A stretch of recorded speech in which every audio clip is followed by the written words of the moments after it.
Those who had once mocked him, who had laughed at his tattered appearance, now stood silent, stunned by what he left behind. And the beggar, like a mysterious phantom, always knew how to appear at just the right moment. The wealthy beggar and the mystery of spreading the word. The vast city of New York. A rainy afternoon poured down relentlessly, the gray sky dumping water onto streets glimmering with lights. The rain tapped steadily on tin roofs, creating a melancholic melody in the heart of the sleepless city. The beggar appeared again, as if stepping out of a strange fairy tale. His old, soaked coat clung tightly to his body, yet he walked leisurely, unhurried, crossing damp alleys filled with the stench of garbage and exhaust fumes.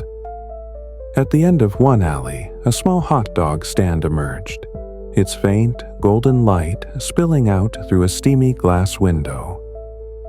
The man behind the counter was Jack, a weathered middle-aged man with calloused hands from years of labor.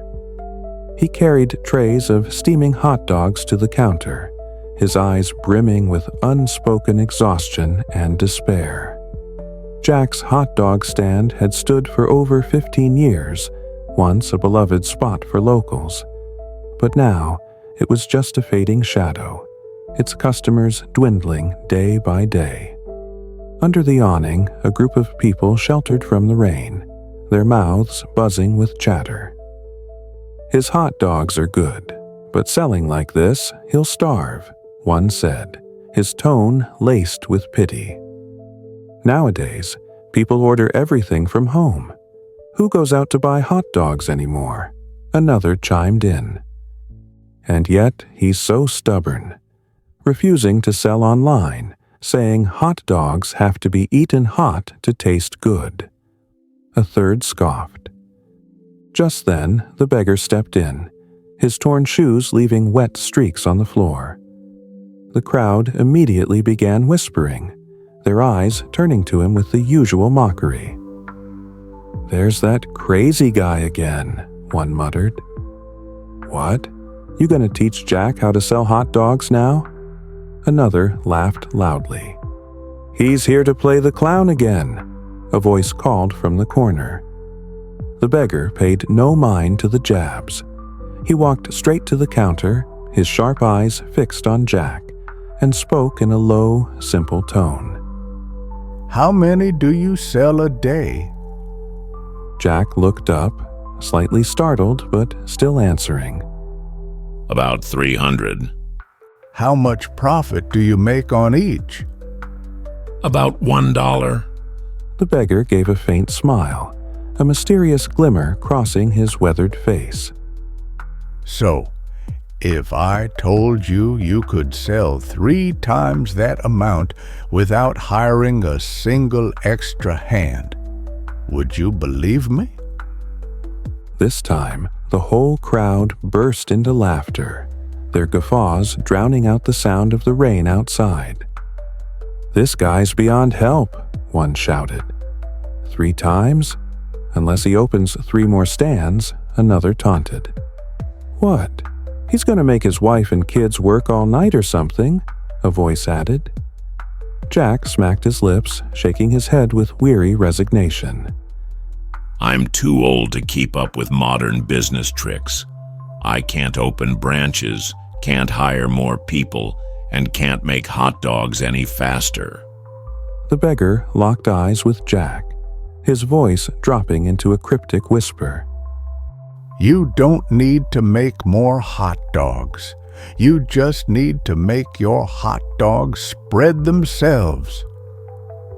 The crowd fell silent all at once, as if his strange words had sucked the air out of the room. No one understood what he meant, but his gaze radiated an irresistible confidence. He pulled over an old plastic chair, sat down right in the middle of the stand, and took a pen from his pocket, scribbling a bold yet simple plan onto the tabletop. "Your hot dogs are good, but they're not special.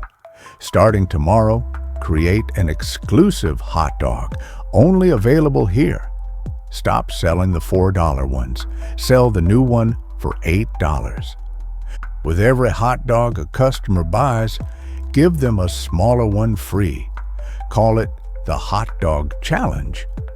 Anyone who can eat it without drinking water in 5 minutes gets their picture on the shop's honor board. Anyone who takes a photo with the board and shares it on Facebook gets a free hot dog next time. The crowd erupted in mocking laughter, as if they'd just heard the dumbest joke in the world. Jack furrowed his brow, his eyes full of doubt. What if no one takes the challenge? The beggar smirked, his eyes glinting like a flame in the dark. You just need to post the first 3 photos on Facebook.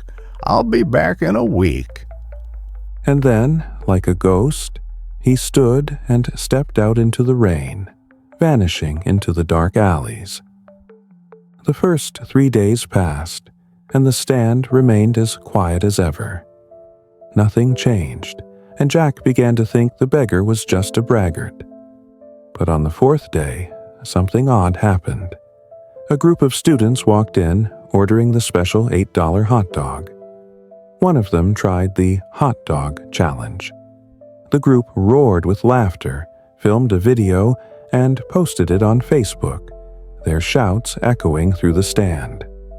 The next day, 10 more people showed up just for the challenge. By the 6th day, a famous food blogger dropped by, filmed a video, and posted a glowing review. On the 7th day, the stand sold out, the grill's smoke rising non-stop. Those who had once laughed at the beggar now stood slack-jawed, watching the long line of customers stretching out front. A week later, with the stand packed to the brim, Jack found a letter tucked under the table. Inside was a short note. People don't buy hot dogs. They buy the story behind the hot dog. At the bottom was the familiar signature, The Wealthy Beggar. The lesson from this story is crystal clear. A product isn't as important as the story behind it. A $4 hot dog is just food, but a hot dog challenge is an experience worth talking about. To make sales explode, let your customers spread the word. A single post from them is worth more than 1,000 ads. And if you cling to old ways, you'll be left behind. The wealthy beggar vanished once more, but somewhere out there, another entrepreneur awaits him. The man who brings miraculous change.